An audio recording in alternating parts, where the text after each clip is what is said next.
subscribe to my YouTube channel and press the like.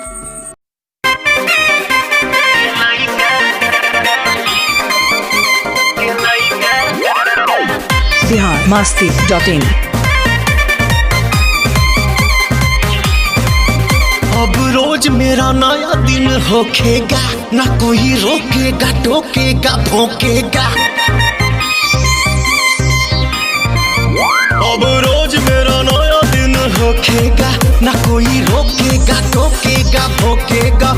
पहला बेर पानी खुश रोज पियो तनी जूस, पूरा हिस्सा पूछित की होइका कढ़िया पला दिखे लइका में हरी चल गई मोइका। कढ़िया पला दिखे लइका में हरी चल गई मोइका। यस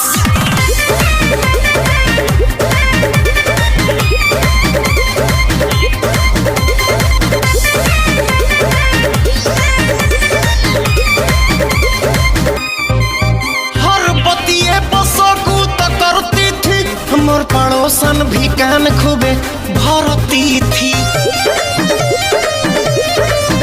हर बतिये पसोकूत करती थी, मोर पड़ोसन भी कान खूबे भरती थी।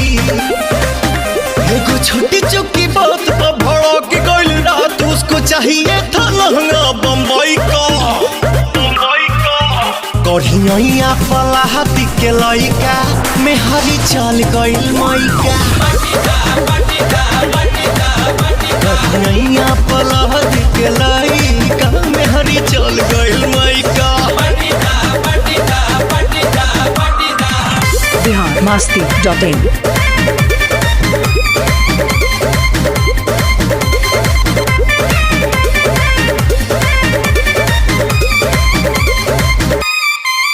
उसका बैग धोके बहुते मैं रोया हूँ, अभी जाके मुंह साबुन से धोया हूँ। उसका बैग धोके बहुते मैं रोया हूँ, अभी जाके मुंह साबुन से धोया हूँ। कई महीनों के बाद भइल बहनी आजाद, लेला साजन हो बजन के ठीका।